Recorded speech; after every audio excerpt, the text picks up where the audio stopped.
King Charles III instructs Princesses Beatrice and Eugenie to fund their own lifestyles. Welcome to Crown Chronicles, your royal destination. Greetings, royal watchers. Welcome back to Crown Chronicles, your one-stop destination for all things regal, riveting, and royal. If you adore the drama, elegance, and evolution of the British monarchy, then make sure you subscribe, like, and turn on notifications, because you don't want to miss a single royal revelation. And today's story. It's one of the most talked about royal shakeups of the season. The royal shift no one saw coming. In a bold and historic move, King Charles III has reportedly instructed his nieces, Princess Beatrice and Princess Eugenie, to fund their own lifestyles. That's right, the days of royal indulgence, private jets, and palace privileges are being redefined. Under the new king's leadership, the monarchy is moving towards what he calls a slimmed-down royal family.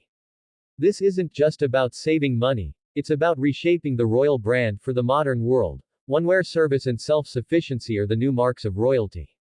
A vision rooted in modern royal responsibility. Since ascending the throne, King Charles has made it clear that he wants a more accountable, efficient, and relatable monarchy. He understands that in an age of economic hardship, public scrutiny, and global transparency, the idea of taxpayer-funded luxury doesn't sit well with the public. According to royal insiders, the king believes that only working royals, those who actively represent the crown at official engagements, should receive financial support from the sovereign grant.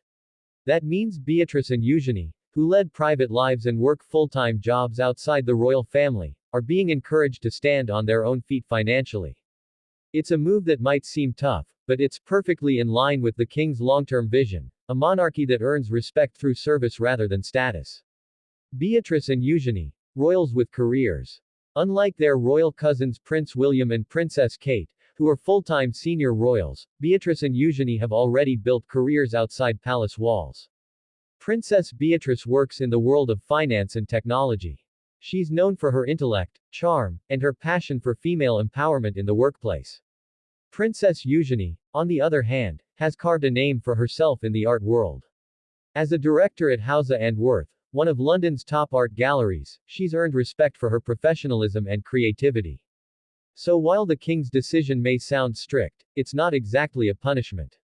It's more of a royal reality check, one that aligns with how both princesses already live their lives. Why King Charles made the call. Behind this decision lies a deeper philosophy. King Charles believes the monarchy should reflect the values of the times: responsibility, modesty, and purpose. He's seen how public opinion can turn when royal spending gets out of control. And he's determined to ensure the institution remains respected and relevant. The king's approach is also deeply practical. With fewer royal engagements to distribute, it simply doesn't make sense to fund a large number of family members who rarely represent the crown officially. In other words, it's not personal, it's strategic. Public reaction, applause and criticism.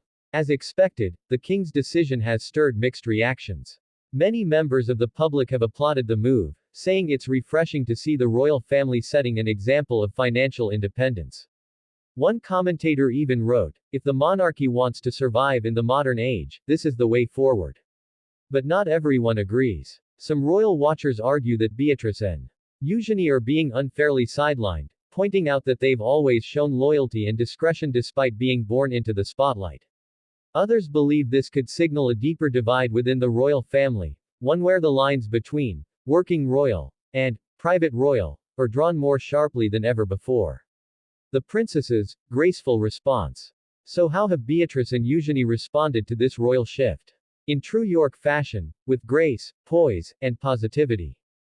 Both sisters have expressed support for the king's vision and continue to pursue meaningful work outside the royal fold. They remain close to their father, Prince Andrew, but have carefully distanced themselves from his controversies. Despite being out of the royal payroll, they still attend important family events, maintain good relationships with their royal cousins, and uphold the dignity of their titles. In essence, they're proving that you can be royal without being reliant. A new era of self-sufficient royals. This moment marks a powerful turning point in royal history. For generations, the idea of a royal family member working for a living was almost unheard of. But Beatrice and Eugenie are changing that narrative, showing that a tiara doesn't exempt you from the realities of life. In a way, they're paving the path for future royals, including the next generation, Prince George, Princess Charlotte, and Prince Louis, who may grow up in a monarchy that values work ethic as much as birthright.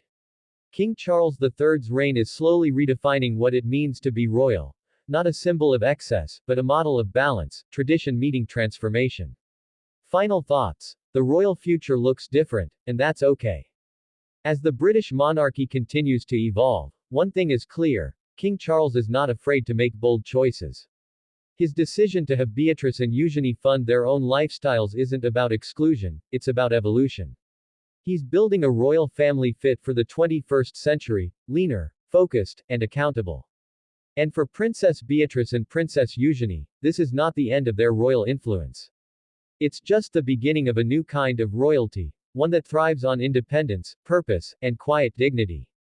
What do you think, royal watchers? Was King Charles right to draw the line, or do you think Beatrice and Eugenie deserve a more official royal role? Share your thoughts in the comments below. We love hearing your take on royal life. And don't forget, if you enjoyed this story, subscribe to Crown Chronicles, where we bring you the latest royal insights, timeless traditions, and the behind-the-scenes stories that make the monarchy so fascinating.